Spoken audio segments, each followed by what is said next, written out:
It's Flames Nation Radio. I'm Ryan. He's Shane. We're delivered to you by DoorDash and by Rupert's Whiskey from Eau Claire Distillery, the official whiskey of the Calgary Flames. It is a regularly scheduled edition of Flames Nation Radio.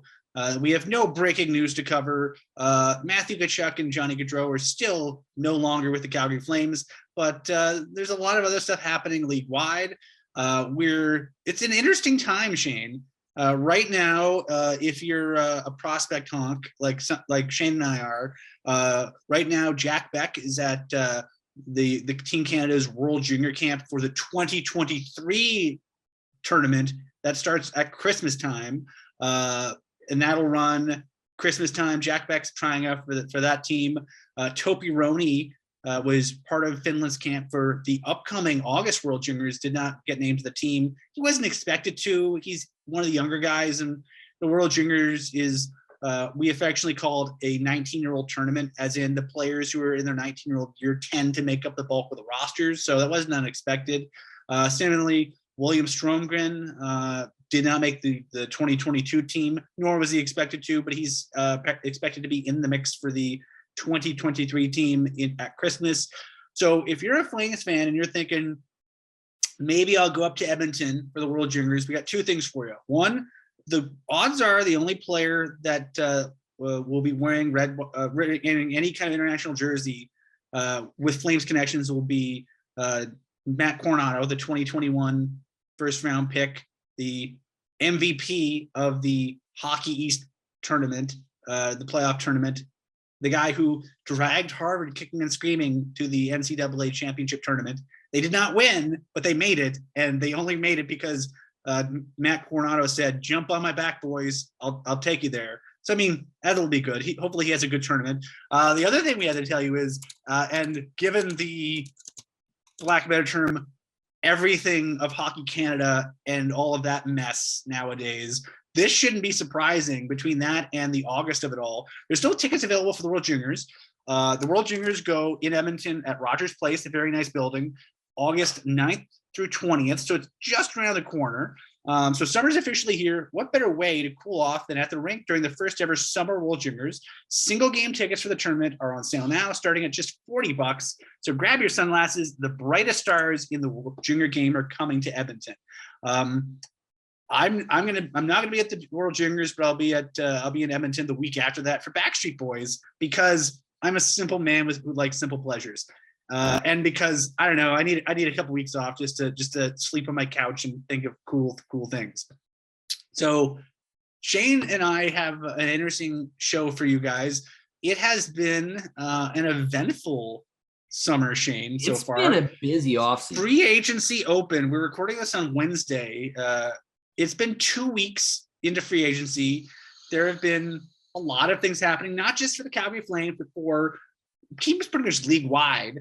And so we thought we're going to just go through the Pacific Division and talk to y'all about how teams are looking, because, teams that were bad would like to no longer be bad, and teams that were good want to stay good. And unfortunately, in a cap system, it's tough to stay good, as we will illustrate with one or two teams in particular. So we're going to go through all 8 teams. We're going to do this in reverse standings order, starting with Seattle and ending with Calgary. And we're just going to tell you, we're going to talk about how different the teams are going to be next season, and whether or not Shane and I think they got better or worse or stayed about the same. So we're going to start off with the newest addition to the Pacific Division, the Seattle Kraken. Seattle were not Vegas last year. Seattle were Seattle.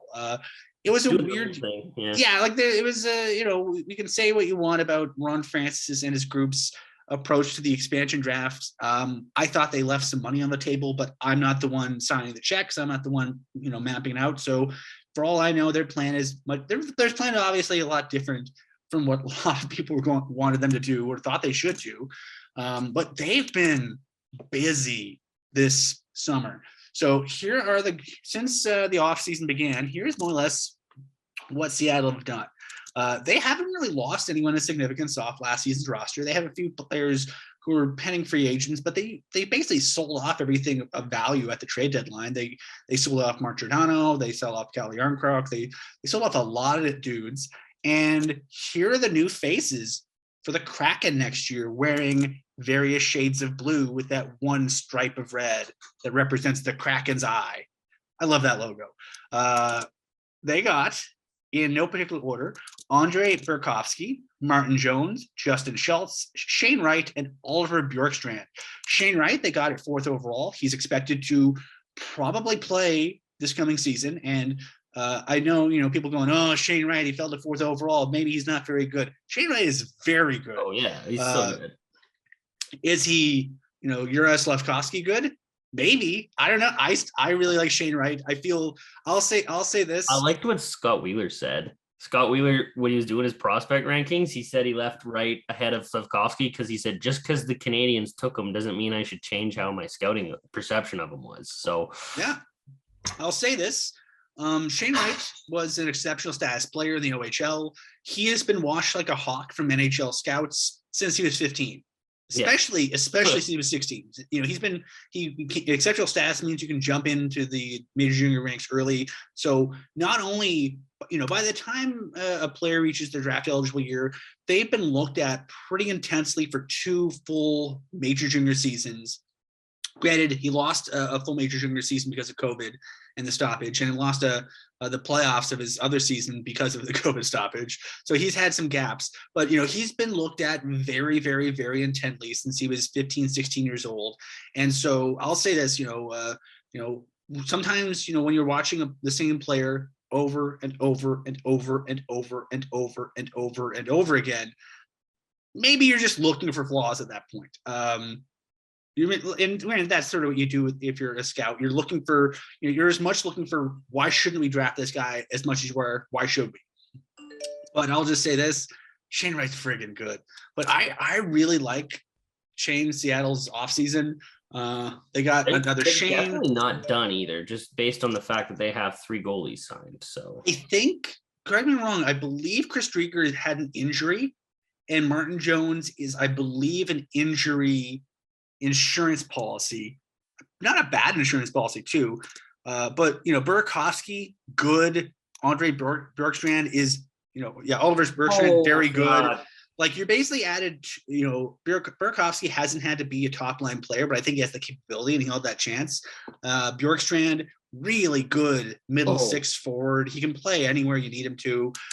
Justin Schultz, power, he's a specialist, but I think there's a lot of value there. I really like what Seattle did. I mean, they had terrible luck last year with COVID, with injuries, with chemistry. I don't really know, Shane, if Seattle ever had their full group together at any given time. I don't think they knew what their top 9. I don't think they knew what their top 9, what they wanted it to be personally. They were mixing and matching and trying to see what would work, and they couldn't score for the longest time. They weren't as bad as they were made out to be. Their goaltending last year was historically atrocious, and compared to their actual defensive metrics, their goaltending was unreal bad level of bad.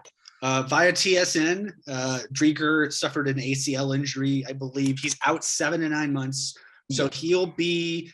Yeah, he got injured during the Worlds. He's probably out for, let's see, if he had knee surgery June 6th, then 7 to 9 months would be somewhere between January and March. He might be back. So, yeah, so you basically, Martin Jones replaces Drieger for all intents and purposes, and it's Phil Grubauer and Martin Jones as a pairing. That's pretty good. There's no way they're going to be as bad as they were last year, both defensively, puck luck, goaltending, however you want to look at it. I think Seattle will be better. I don't know how much better, but it's not like it could be a lot worse than last year. And I think they've been a lot more instructive with how and purposeful with the guys they brought in this offseason in terms of the gaps they see in their current roster. They've got it doesn't show up maybe, but they've also got Michael Kempny, who's got some experience that kind of gives them a good kind of batch of 7 NHL defensemen when you include Borgen, Susie, and they got Schultz to actually move the puck and quarterback the power play, which he comes at a lot cheaper price tag than Klingberg did. And there was a lot of Seattle Klingberg rumors. There was Seattle Gaudreau rumors, made no sense to me. Well, they had money, right? And they used it on a lot of it on Burakovsky and Bjorkstrand. Number one thing, I wouldn't be surprised. Seattle's taking this very clearly they're taking the let's build it properly route and let's build a team that can last. They've got two hella good center prospects in Beniers and Wright, and it wouldn't shock me if they don't rush Wright. And if he gets to training camp and he's not where he needs to be, they'll, in terms of NHL competitiveness, they send him back to junior. Now, that's uncommonly heard of for people that have this much high tout, but if it's what he needs and if it truly helps him, they did it to Beniers. I'll say this though, they have the ability, like they don't have high end depth, which is the challenge for them. And I don't think they'll compete for the playoff spot this year, but they have the ability to use their veteran guys to shelter Beniers and Wright a bit. And like they're going to be, I think they're going to lose a fair amount of games next year, but like 8 o'clock, if for 8 o'clock games, folks, if the Flames aren't playing, tune into Seattle this year, because Beniers and Wright will be worth watching. And I think a lot of the other guys they have on their roster, they've got an interesting group. And I think as they gel and as they get more cohesive, I think that's going to be a really fun group to watch. I think if their group stays healthy, I don't think they're near the bottom of the division. I think they're mid-pack, and they're maybe with trade deadline, there's outside shot at wild card positioning. I don't think they make the playoffs, but I still think they need one more major puck mover on the back end. And I think they need just time and experience for their star power to develop. And they've already got they've got every other piece they need. They just need the star power. I think give those kids 1 or 2 years learning that system and learning for the veterans they have, and I think they'll be in good shape. They need a game-changing defenseman though. Like most teams that win cups, they have a clear-cut number 1D. And apologies to Jamie Alexiak, who is a fantastic shutdown guy. He's not a pure-cut number 1. He's no Drew Doughty. He's a good second. He's a really good second pairing guy. Yeah, really good. They really need for them to take an extra step. They really need that defenseman that can do both sides of the puck. So I like Seattle. I think I like what they're doing. They've got a lot of draft picks. They got 3 second rounders coming up this 2023 draft. So they'll just continue to build nice and slow and do their own thing. And I respect that. I respect Ron Francis's approach to this. So all right, boyo. Let's go to Disneyland, far south from Seattle on the West Coast. The Anaheim Ducks, who they have a new man behind the helm, Pat Verbeek, who got appointed mid-season. He had his first draft as Ducks GM, and he's putting his stamp on the team. They lost during the offseason. Ryan Getzlaf, retired. So, good on you, Ryan Getzlaf. Hell of a career, and they've been kind of quiet. They have another. Just a slew of good prospects. I kind of like what they've done. They got some bodies for Hampus Lindholm at the trade deadline, and they added Ryan Strome and Frank Bertrano and Oli Ulevi, who he's basically an Oli Matter replacement on their blue line. Actually, Oli is LA. I'm sorry, but yeah, they got Oli Ulevi. I like Strome because it basically gives them another Ryan. That'll be fun because Ryan Kessler's done. Ryan Getzlaf is retired, so they needed another Ryan. So Ryan Strome, I think, was a very savvy move there. And Frank Bertrano, rock solid. And I think they're just going to wait for their kids to keep percolating and maturing. I mean, the kids they had, like Trevor Zegras, had a very good year last year, and a lot of their other kids, like they have youth up and down their lineup. And I think it's just a matter of time for them. Like I think how well they do depends on if Zegras can take a step and go from being an interesting guy in the middle six to being more of a driver of number one, success. like a true number 1C. Yeah. He's got the talent. He's got all that talent in the friggin' world. That kid is maybe the most pure skilled in terms of puck handling in the NHL already at 21. So him and McTavish is a nice big bodied center that can, in theory, come in and replace Getzlaf. Yeah. They kind of remind me of Seattle in that respect. Whereas if you look at the Ducks lineup, they didn't really lose anybody. I mean, Getzlaf was sort of a complimentary piece when he, at the end of his run anyway. But last year was basically, it was the kids' season. They handed over the reins to most of their kids. When Lindholm got booted out, they sort of gave a bit more opportunity to some of their young defensemen. And I think, they're, again, we talk about Seattle being a fun team to watch the next couple of years. Anaheim's already a fun team to watch. Like, you never know what Zegras is going to do, and that's worth watching. And, if Mason McTavish can sort of take that step and sort of become an impact guy, and Zegras can go from being, I thought Zegras was an impact guy last year, but can he be He was a difference maker? I had him on my I had him in my fantasy team for a long, long time. I picked him up when he started off on a heater at the start of the year, and his numbers. Well, I had him on my Calder ballot. There you go. It's a little bit better brag than my fantasy team. Although I think I have my fantasy team too. Yeah, you've got that extra weapon on me. They do look, I thought when you said they look like Seattle, it is very similar because it's Beniers and Wright versus Zegras and McTavish. But Anaheim has that one piece we just talked about. They have the Drysdale of it all. They have that defenseman that is a puck mover and he's learning to play at a super high level. He's done it all. Imagine Jamie Drysdale in 2 years. Yeah, well, yeah. He touches every part of their game, and every game he plays, he gets a little bit better. Look at Bowen Byram just did. Guys like that can get good, really good fast, and they haven't thrown him into the deep end because they've had Shattenkirk and Fowler and Lindholm for most of last year to ease him into it. And with no Lindholm, a little bit more responsibility for Drysdale next year, and a little bit less sheltering. But yeah, I agree with you. I think that's the difference for me between the Ducks and Seattle right now, is that I think this will become sort of a trend as we go up the coast. I think if you look at some of the teams that have those young guys, the ones that have been able to sort of surround them with the right kinds of veterans, I think those are the teams that are really having that success so far, or are primed for success, because you have the ability to sort of ease guys in and not really say, well, good luck, and throw them in the deep end. So yeah, I think the Ducks they haven't had a terribly eventful offseason, but I think the moves they've made have all been very smart. Going forward too, like there's tons of cap space. They're actually below the floor right now, but next year they have to pay Troy Terry and Trevor Zegras significant raise, and Drysdale significant raises. So the money, they can't get too liberal with spending long-term money, because they already have the guys they know they're going to need it for. So even if both of them took a semi step back, they're still getting significant raises. So I don't think Anaheim's going to do nothing too crazy. They might not get a botched trade deal this year, as long as everyone files their proper trade clauses with the NHL, and we'll all go.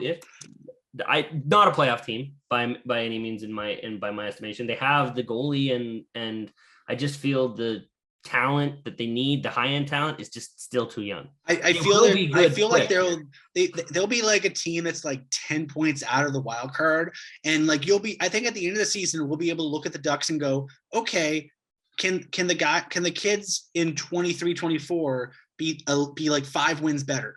Well, the Ducks too have this prospect. I'm so jealous they got him.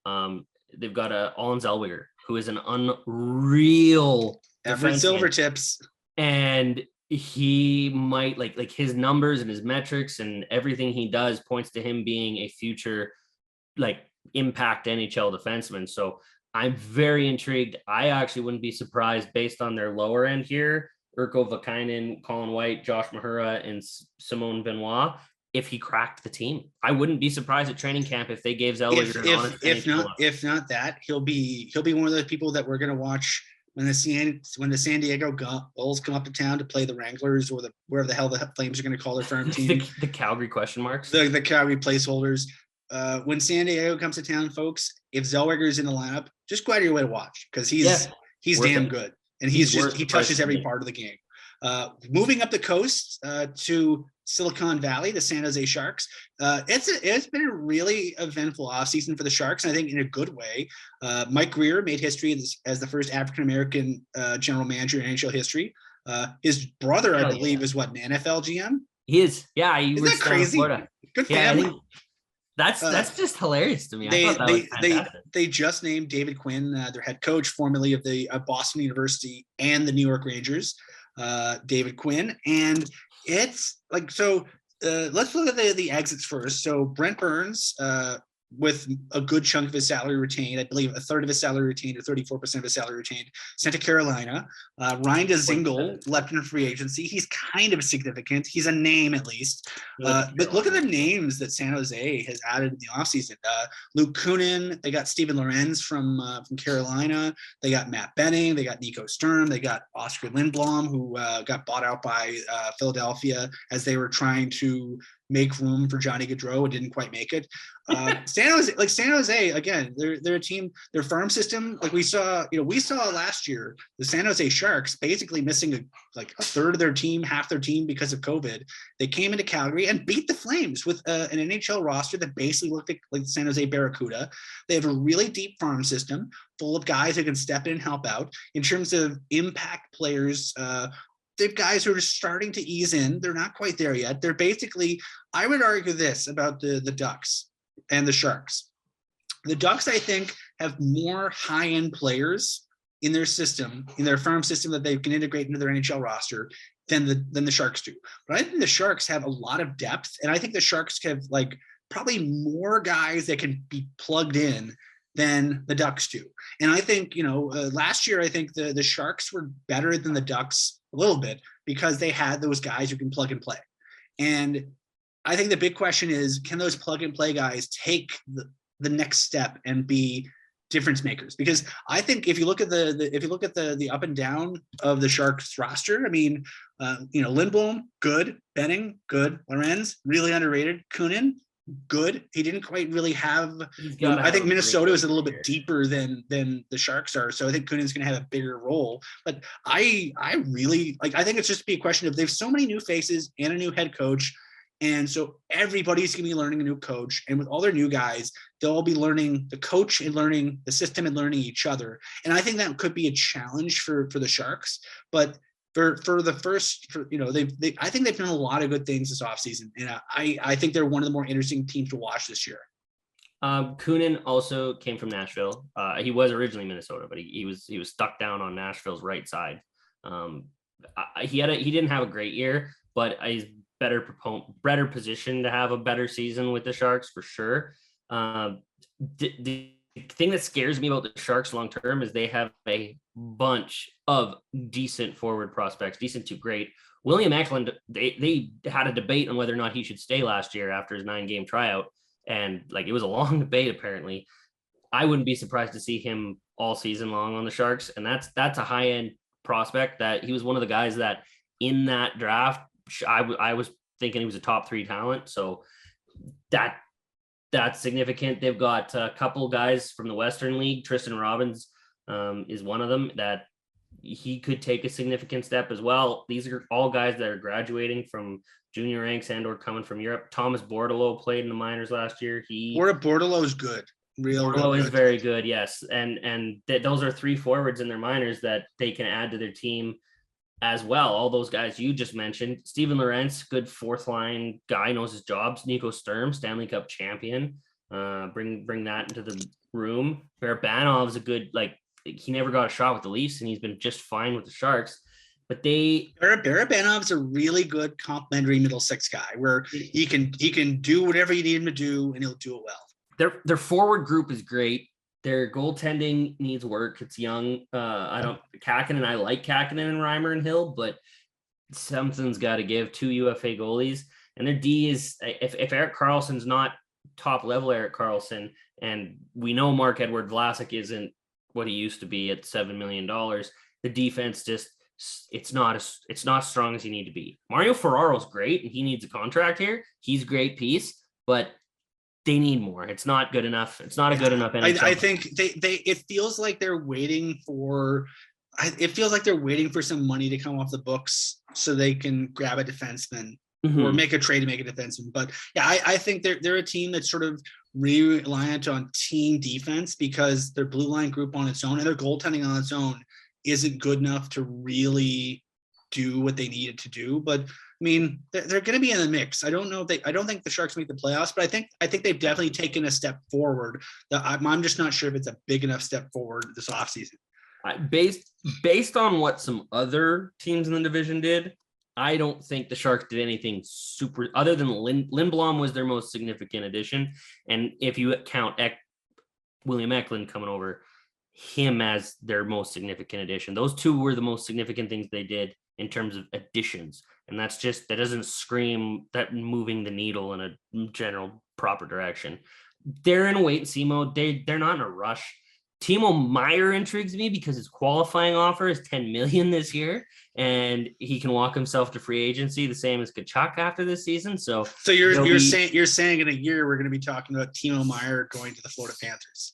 Yeah. He'll be signing 8x9.5, and they'll get or Reinhardt.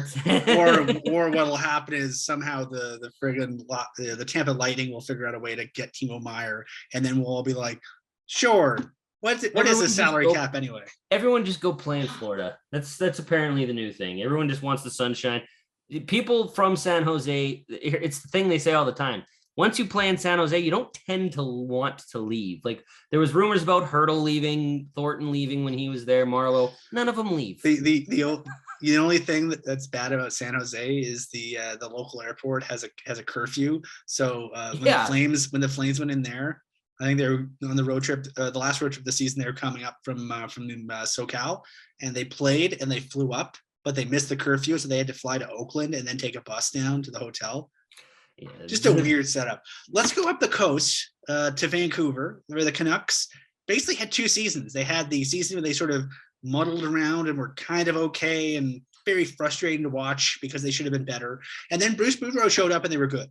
Two coaches. Yeah, I mean, and Bruce Boudreau, he's a really good coach and seems to have found a really nice spot there. Patrick Allvin is his first full season as general manager of the NHL, previously an AGM in Pittsburgh. Really savvy guy, and they have some cap stuff to figure out, and I don't think they're done making moves. There's the perpetual rumor that they're looking to move JT Miller. Who knows what happens with that? They lost Jaro Halak this offseason, but they're going to go internal for the backup. And the guys they added, they've had a really interesting offseason because they added from the KHL, Andrei Kuzmenko. They added from, former Flame, Curtis Lazar, Guy Smiley, who's really, I'll give Curtis Lazar credit. He's carved himself out, a pretty decent NHL career after, just didn't work out in Calgary. And, you always like to see people succeed because, Curtis, very nice kid. And Ilya Mikheyev comes in from Toronto, got a decent payday from the Canucks. And, the Canucks, they're an intriguing team because do I like their goaltending? Yes, Thatcher Demko is very good. Do they like their blue line? I don't love it. It's fine. It's not good. I like San Jose's blue line better. Yeah, like that's. But they got better goaltending than the Sharks do. And do I like their forward group? Oh, yes, I definitely like their forward group. And I think the challenge for the Canucks is, can they do enough to support their goaltending with team defense? Because their goaltending is good enough. Like they let Jacob Markstrom walk to free agency because they believed in Thatcher Demko. And having seen Thatcher Demko a lot over the last few years, I'd say I would believe in him too. He's very good. But yeah, can they do what they need to do to make life easy enough on him that he can progress from being very good to being borderline great? I'll say this. We'll talk about the Flames at the very end. I think one of the things that the Flames did really well, much better than they did in the bubble season, is they used team defense and systems and checking and a bunch of different things that they did to make Jacob Markstrom's life easier. And I would say if the Canucks can get a little bit better at doing those kind of things, then I think Demko's the man for the job. And I think Demko can get them. To me, they feel like a team that'll be either in the playoffs or frustratingly close to a spot. Like they're either going to be in or they're going to be tearing their hair out because of how close they got. They give me late 2000s Flames vibes or early like 2010 Flames vibes. Like the guys that are like, oh yeah, you've got all the talent there. You've got the high end guys. But you're not quite there. If someone had a crystal ball and they could look into the future and they told me that Thatcher Demko would win the Vezina in any of the next 3 seasons, I wouldn't dispute that. He is an unreal goaltender. He really is. He's one of the higher end ones personally. When you watch him play, his fundamentals, his holes, there's not a lot there. So the fact that they're not a playoff team with a goaltender that good that speaks to how bad their defense is. Quinn Hughes is an unreal offensive defenseman. He needs to get the defensive part of his game around. Oliver Ekman-Larsson had a bounce back season. He had a better impact season than he was having his years wanting out of Arizona. Didn't quite do it. Tyler Myers, everyone loves to make fun of for the reasons of he's getting paid way too much to do what he does. And but I like what they did. They brought in Dermott. They brought in Ilya Mikheyev. They brought in some good impact guys that were blocked in the path in Toronto. The forward group looks fine. I never, like, everyone's all high on Kuzmenko, but I'm iffy with KHL guys. Like, they're not all Artemi Panarins. They can't all come over and instantly succeed. Some of them turn out to be Roman Cervenkas. Like, we'll have to see how this season plays out with Kuzmenko before I'm not going to instantly be like, oh yeah, no, he's a godsend for the Canucks. He's got to prove it. And if he does prove it, they've got to pay him. He's a UFA after this. The other kicker is if he doesn't prove it, if he doesn't prove it, he didn't cost them anything, and he can just walk and there's no problem with it. So I can totally understand the gamble. He's $950,000 against the cap, and if he sucks, it doesn't matter. Well, Hoglander can feed him. The thing is, Niels Hoglander is a real bona fide top 6 playmaking winger, so he was a steal for them in the second round. But yeah, I'm interested to see how the season goes. They didn't extend Besser long term, which is unlikely of people who score goals like him. Pettersson, he's an RFA after 2 years. It feels like they punted a lot of their tough decisions. Well, this is, we talked about the Flames. The Flames aren't going to be the only teams that have pending UFA questions, because Bo Horvat and JT Miller still haven't signed. And when your captain's not signed, it's going to raise flags. It's why. He's your UFA. He could have signed a deal at any point in time since free agency opened. Why? And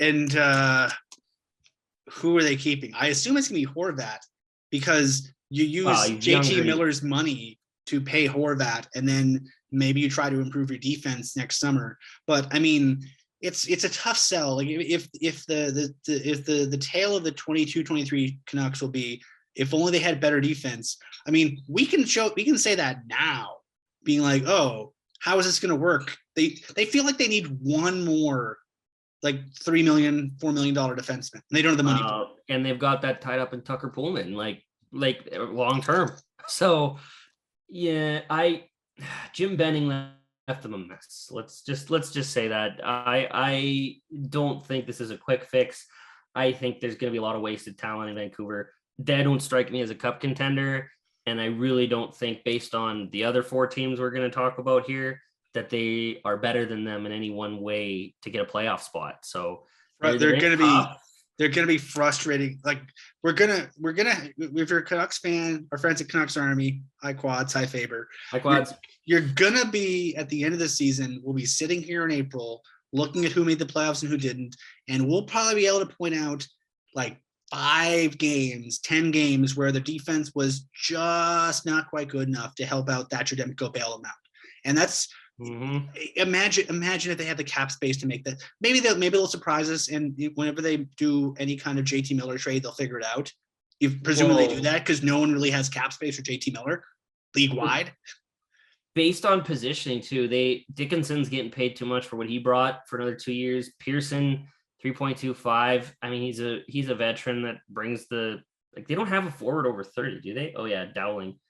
But they don't have a forward over 30 right now. So you'd think that they'd have it all figured out, but I think they're moving in the right direction now. They've got Rutherford at the helm. They added a massive analytics department to actually help them out.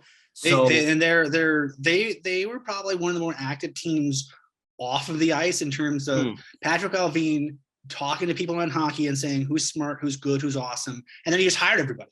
Between Seattle and Vancouver, everyone who you think, man, why does someone hire them? They all got hired. They all got hired. So the next hockey analytics conference will be in Seattle because Lucan moved from Columbus to Seattle, and everyone's already there. So it's just what's going to happen. It works. We'll all wear plaid, talk about grunge, and sip coffee while talking about goals above replacement. That sounds like a dream to me. Don't tease me with a good time. Oh, well, that'll happen. It'll happen before not. And as an awkward transition, Shane, do you like ribs?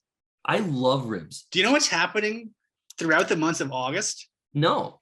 So Montana they have their not just Ribfest, they have Rib Tour. So it's Ribfest during the month of August. I believe it runs through the end of the month. And what they're doing is they have their all you can eat ribs promotion 7 days a week to the end of the summer. And that sounds good up on its own. I don't know if anyone has been to Montana's for ribs, but they're meaty, they're saucy, they have really good sides, they have cornbread, they have baked beans. Like basically, if you just want to eat delicious food and then just lay around feeling contented and full, Ribfest is like, it's your Ribfest. It's what it's all about. So this year, what they're doing, kind of cool, they're doing a rib tour. And you go to ask yourself, what the hell is a rib tour? What they're doing is they're putting on events throughout the country, and they're basically putting on, they have games, like you can play cornhole, you can have food, you can do face painting, and you can sample the ribs. So if you're someone who's on the fence about all you can eat ribs, and I'm sure there's 2 or 3 of you out there, this is the event for you. The one in Calgary is at Sandy Beach Park, Friday, August the 5th. It's just around the corner in a week and a bit. So if you're on the fence about all you can eat ribs and Ribfest, go to the Rib Tour, Sandy Beach Park along the Elbow, Friday, August 5th in Calgary. There's events throughout the country, I believe they're making like 15 or 20 stops. Again, Calgary one is August 5th. Ribs, and some very tasty sides.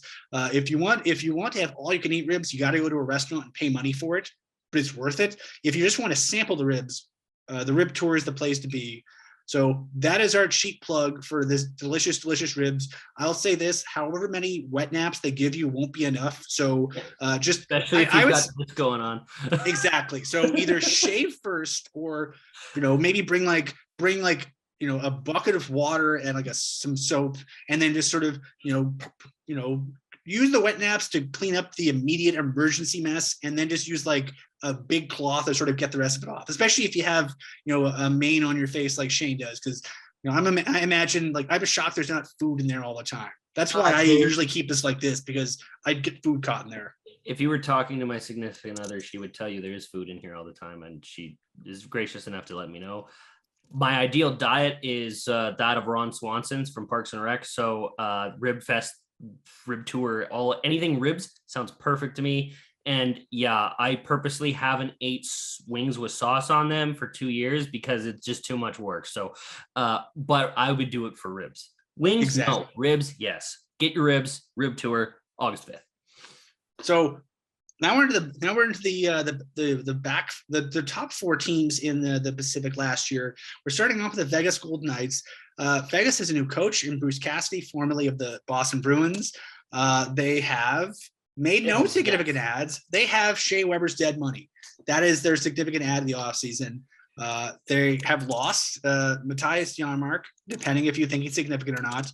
They have lost Evgeny Dodonov, who they traded to get Shea Weber's dead money so they can use LTIR shenanigans to make their money work. And they got Matt Pacioretty and Dylan Coughlin sent to Carolina for absolutely nothing. So SFA. Yeah, so they gave up significant assets to get Max Pacioretty, and then they say bye for nothing. This is the cap era, folks. When you use cap shenanigans, they're basically, Brad Treliving used the phrase to talk about cap math in the years past, robbing Peter to pay Paul. And they basically rob Max to pay Jack Eichel, because they simply, when you've got a guy making Jack Eichel money, you simply don't have the ability to have guys further down the rotation making less. And they need to have their fourth line guys making fourth line money. And to be blunt, if you asked Carolina, will you bail us out and take on a fourth liner, it wouldn't do enough to bail out Vegas. So Vegas, they're basically banking on the guys who had down years last year having bounce back years, and they're banking on Bruce Cassidy being the Vegas whisperer out there and getting more out of everybody. I don't know how it's going to work. Their top 6 doesn't look as deadly as it did the years before. Their depth last year was insane compared to this year. Personally, I think they had to keep Riley Smith to show people that they're loyal to at least somebody. And that's cost them Max Pacioretty. Because I would have rather kept Patches than Smith in terms of impact. But how are you going to draw players to you if everyone is they also kept Brett Howden. So they re-signed Brett Howden and Riley Smith and basically punted a bunch of guys out of town to make the math work. And cool.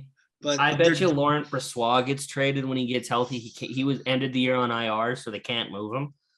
Like he's locked in.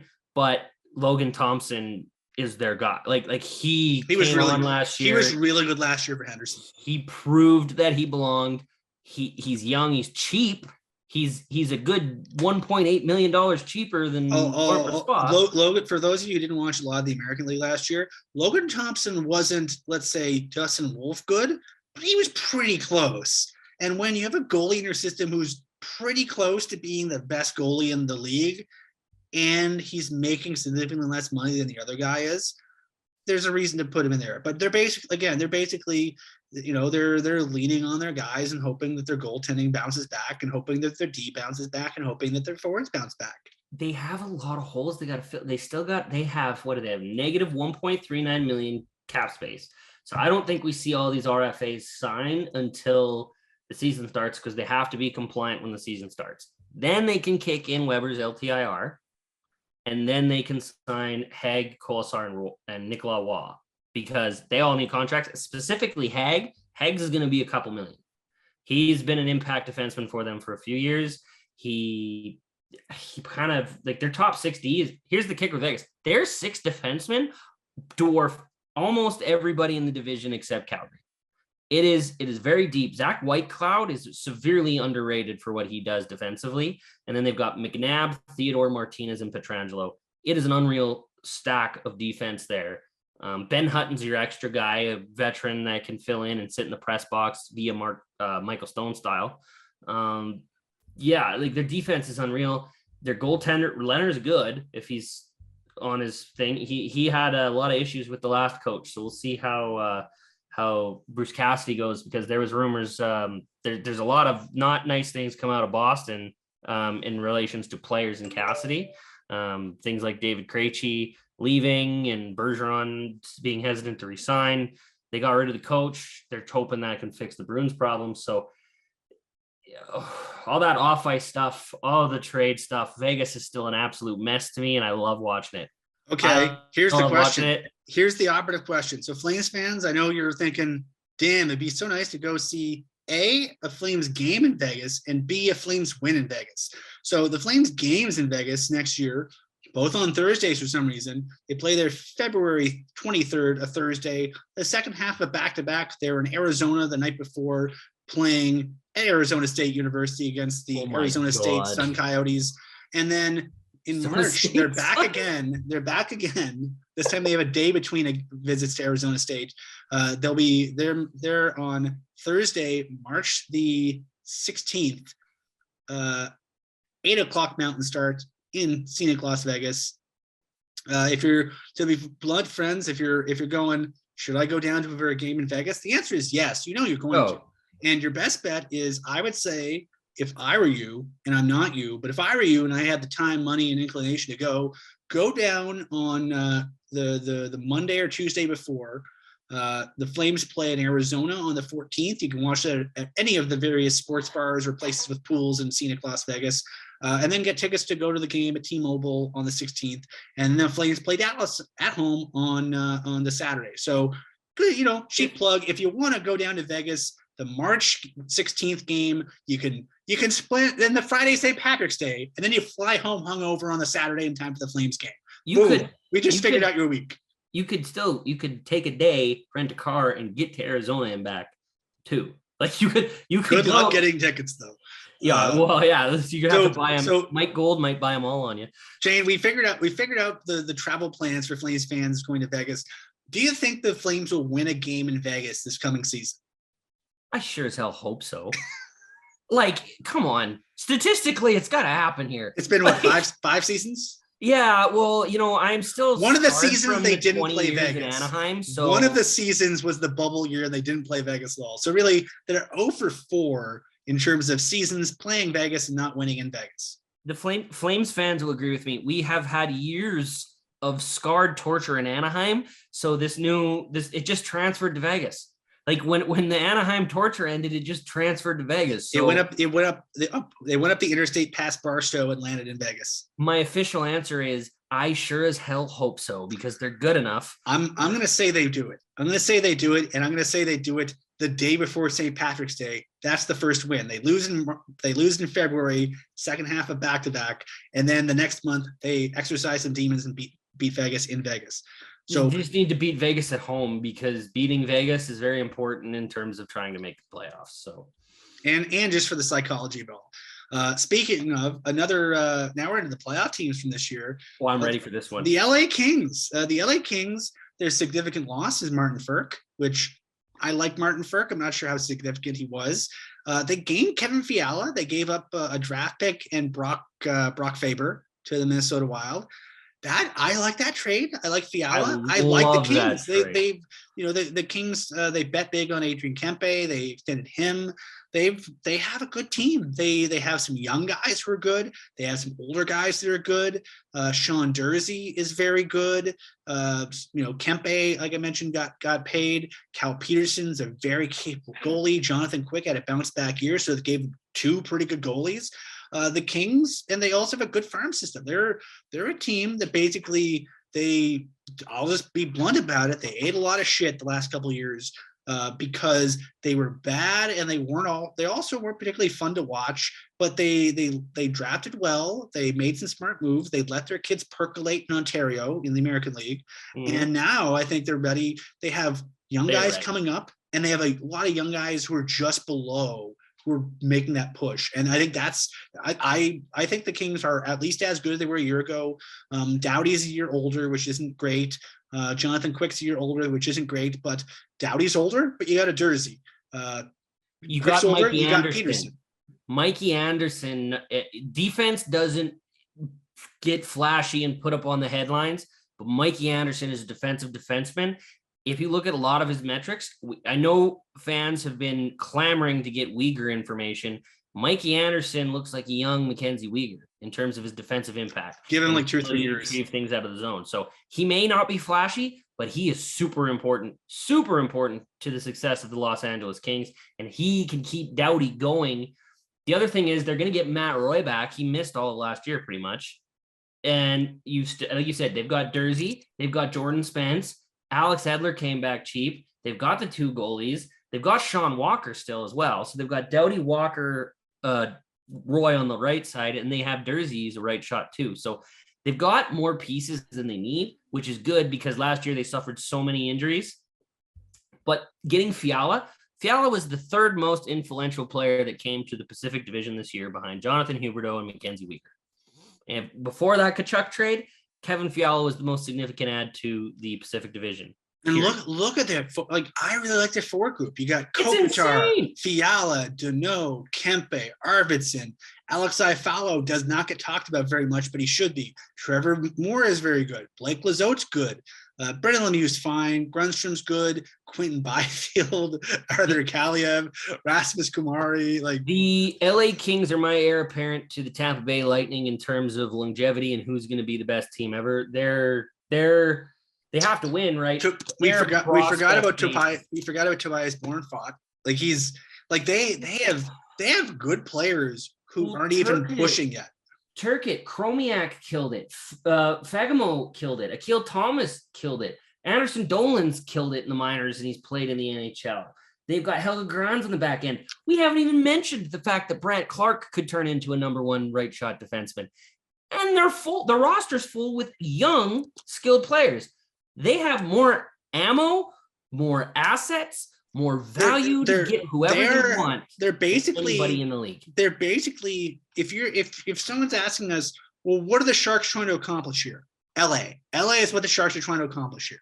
Mm-hmm. LA has a little bit more depth throughout their system than the Sharks do, and LA's older guys, like, I'll say this, like, if you're going to be like, they had to eat money to get Burns out. They had to, like, Erik Karlsson isn't what he used to be. Some of the older guys aren't exactly, in San Jose where they used to be, and they're still contributing, but they're a little bit overpaid. LA, Kopitar is still Kopitar. Quick was not quite, vintage Quick last year, but he was good. Doughty, when he's healthy, is good. And so their old expensive guys aren't drags, and their young guys are contributing. And Quentin Byfield doesn't have to rush in to be an impact center because he's got one of the best pure defensive centers in Philip Dano.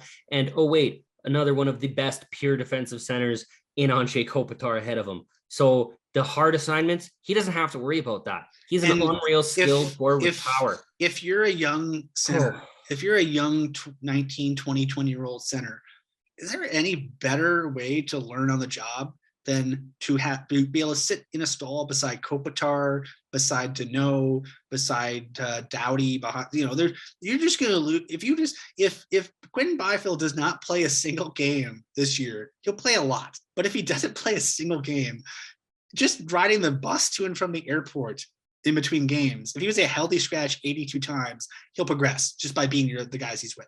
If I had to pick one team in the NHL that has the outlook of the best possible future, it is the LA Kings right now. They scare the crap out of me, and I'm mortified to try and play them in the playoffs for the next 10 years. And every team should. Even, I know the Oilers have a McDavid and a Draisaitl. The depth and how this team is built with their young pieces scares me. Arthur Kaliev can turn into one of the best scorers in the league. He's got that potential. We haven't even talked about Velarde. He was a 6th overall pick. Like, Turcotte's not even on this team, and he was a top 5 pick. Like, they have so much. If they want to go get somebody, they can get them. If there's a big fish at the deadline, they were able to give up Brock Faber and a first and a decent draft. Granted, I mean, it was a mid first, it wasn't a high first, but it was a first in the draft, and Brock Faber, who is quite good. He's not a great prospect, but he's quite good. They were able to just do that, and it did not put a dent in their system. No. Like you'd think normally you'd have to give up to get Fiala, you'd have to give up a top prospect like Clark or Turcotte or Kaliev. No, they did. They gave Faber and a first, and it didn't even dent their prospect strength. In terms of NHLE and prospects, Byron Bader's had him number 1 for 3 straight years. And they're going to stay one for. And they're going to stay one because GM Rob Blake is draft there, and their analytics crew down there they get it. They get it. They take the best players available at every round with the most skill potential. Then they breed them, grow them the way they need to be grown. You need to work on this aspect. Don't worry, we'll put you in a position to succeed. And they scare the crap out of me. Period. The only thing the Kings didn't do last year was beat the Oilers, and they took them to 7. They're going to learn from that series. Speaking of, let's transition to our neighbors to the north, the Edmonton Oilers. I mean, the thing the Oilers did was the thing. Okay, what did the Oilers lose? The Oilers lost Mikko Koskinen.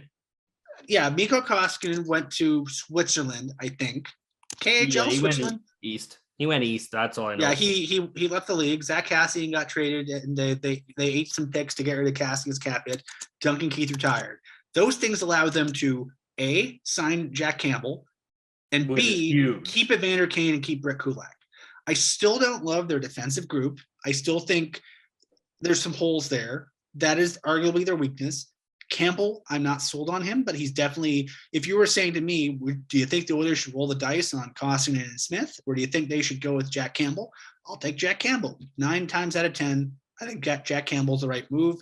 And their forward group, they've got good players up top. They got good players in the middle. I'm not sure about their checkers, but if the idea is you need to score more goals than the other team, you'd probably want the Edmonton Oilers forward group, because as we learned during a 5-game playoff exit for the Calgary Flames, the Oilers can score goals. They might have issues doing other things, but if you need them to score goals, they've got the horses to do it. And everyone in their forward group, from Yamamoto on up, can score goals when they need them to, and that makes them a dangerous hockey team. Well, they need to sign Yamamoto, and they're $3 million in the hole right now, so something's got to give here. They need to sign Yamamoto and McLeod. Yamamoto has arb rights. I really like McLeod. And no one's talking about how good McLeod is. And they're $3 million over the cap with, Clefbaum will go on LTIR. there's the rumor that Smith is also going to go on LTIR. Smith, I believe, is 6.3 million. When you calculate it all in, they're pretty close. They have like a bit of cash left. Stuart Skinner is a more than capable backup. I did a huge piece last year on Team North America, and I had him just off my roster behind like great goalies like Carter Hart and Jake Ottinger. So like he's it's time for him to play. He's not going to have to do the heavy lifting. Jack Campbell will do that. Jack Campbell, one of the best personalities in the league in terms of just genuine niceness. He is always saying nice things about every human or thing on the planet. I don't know how long Warren Fogle will be for Edmonton.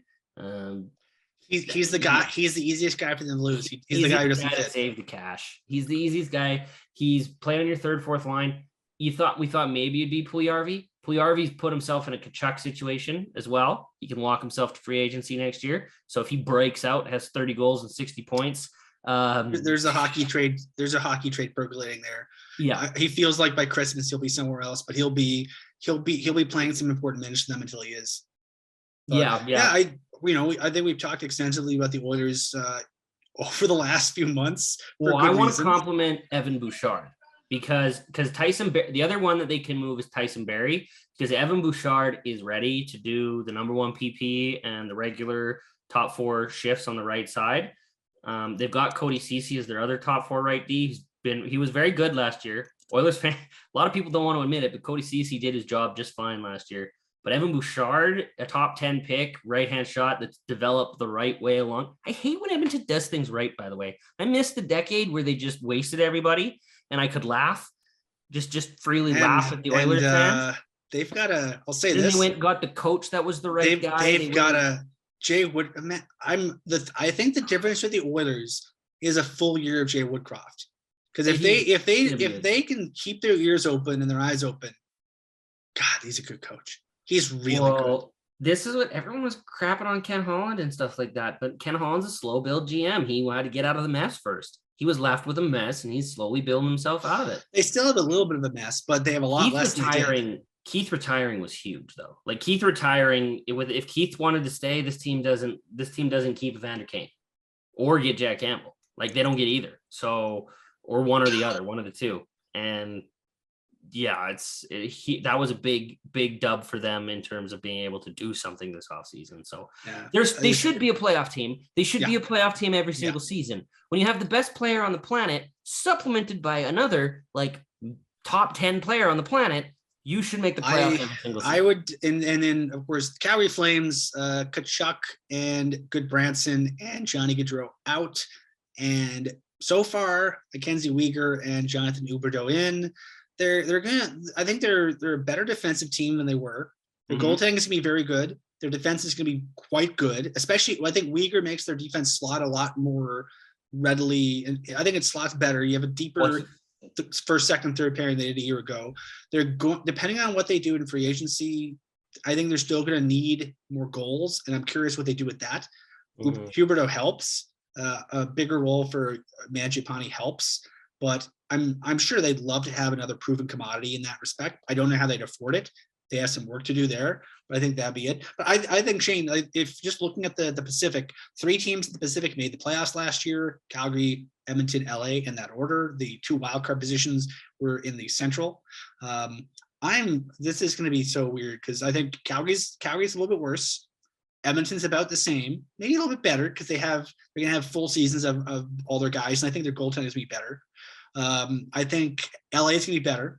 So I think the gap between the playoff teams in the Pacific is sort of shrunk. They're all sort of jammed together. I think Edmonton might be the best team on paper in the division. But you also have Vancouver, who will take a step because of the guys they got.